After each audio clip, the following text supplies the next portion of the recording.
Welcome back. Now news from sports.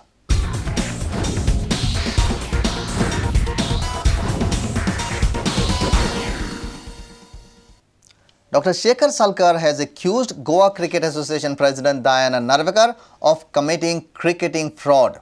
On Monday, Narvekar had admitted that he had sent Ryan D'Souza to Bangalore, which apparently led to Butt's resignation. Former executive committee member Salkar told Prudent that he is going to take this matter up to the BCCI. According to Salkar, Raghuram Butt's letter stated that Narvekar's son has a say in team selection. What today he has done by sacking Raghuram Butt is a cricketing fraud. That means you are playing with the life of the children's future. Inner thing now has come out from your interview with the president of the GCA that they don't want anybody to give a free hand to the coach. They want everything to be kept with themselves. He only has said in his interview that GCA committee itself select who are the probables. Since when this is happening? Who is he to select the probables? Probables have to be selected by the coach only and the selection committee.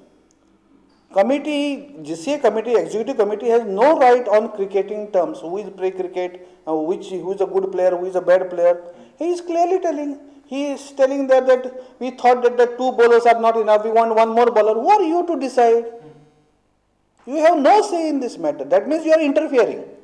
I want to send this CD to the BCCI to show how interference is going on, and he is boasting that it is his. You are nobody. Your knowledge is worse than Raghuram Butt. He is the coach. He, with the help of the selection committee, who have played top level cricket. I know he was a cricket player, and I know what level cricket Mr. Narvekar has played during his time. Dr. Salkar claims Raghuram Butt's letter states that Narvekar's son has a say in team selection. Raghuram Butt's resignation clearly says that it is the junior cricket players who are interfering in the selection. Who is this junior player? Which junior player can have guts to say that, you play this man and that man? Only his son. Because he knows that his father is the president, he will back him. Our sports reporter Nikhil Pereira with video journalist Omkar Fallari from Panji. Goa coach Vivek Kolamkar has told the players to concentrate on the cricket after the recent resignation of Raghuram Butt as the Ranji coach. On Saturday, Butt had left the team on its own and resigned due to reasons which are not yet entirely clear. Kolamkar had no difficulty in taking over as the coach, as he had already been with the team for the last few months as Butt's assistant. Goa Ranji squad is in Bangalore for pre-season camp. Prudent contacted Kolamkar for an update on the current state of the team. The former Ranji star is happy with the way the boys are shaping up. I've been handling the pressure well because I was with the team as assistant coach with Raghuram sir. I know how the teams were, how the boys were shaping. So it has helped me in 2-3 days now. Okay. What about the mood in the camp? There must have been a lot of activity even under the camp. Lots happening here back in Goa. A lot must have happened over there too. So, what is the mood and the scene like then, and how are the boys now? What's their mind frame like?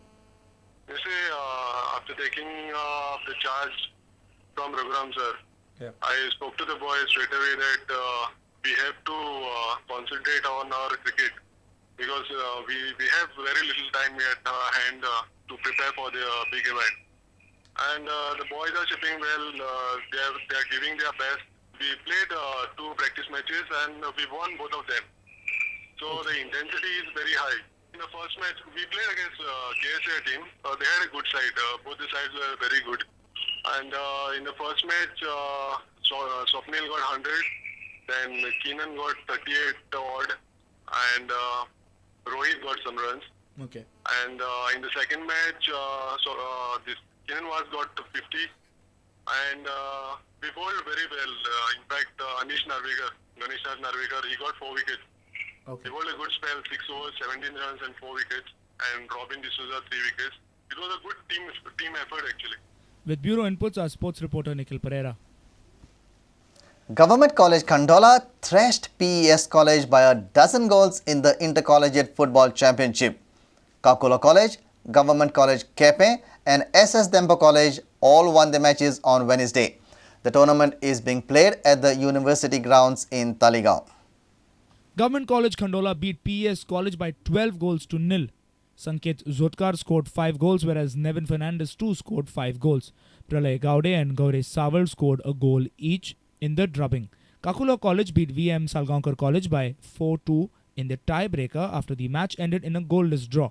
Stephen Fernandez, Drainan Pereira, Amol Salgaonkar and Tyson Fernandez scored for Kakula College. Sunil Kankonkar and Amay Barad scored for Salgaonkar College. In the third match of the day, Government College Kepe beat MES College by 5 goals to 3 in the tiebreaker. At the end of normal time of the match, the score was locked at 1-1. Jude Colasso of Kepe scored first in the 12th minute of the first half. Ferran John Fernandez of MES College scored the equalizer in the 15th minute of the second half. In the tiebreaker, Mickey Vaz, Justin Cardozo, Alvito Miranda and Melvito Fernandez scored for Kepe, whereas only Ferran John Fernandez and Vikas Muzumdar could score for MES College. SS Dempo College beat Government College Madgaon by 6 goals to 1 in the final match of the day. Gautam Kankonkar and Jeswil D'Souza scored 2 goals. Duane Pereira and Yashwant Gaur scored a goal each, while Marcus Costa scored the only goal for Government College Margaon in the 28th minute. From Talegaon, our sports reporter Nikhil Pereira with video journalist Devendra Gaonkar. With this, we come to an end of this news bulletin. Keep watching Prudent Media.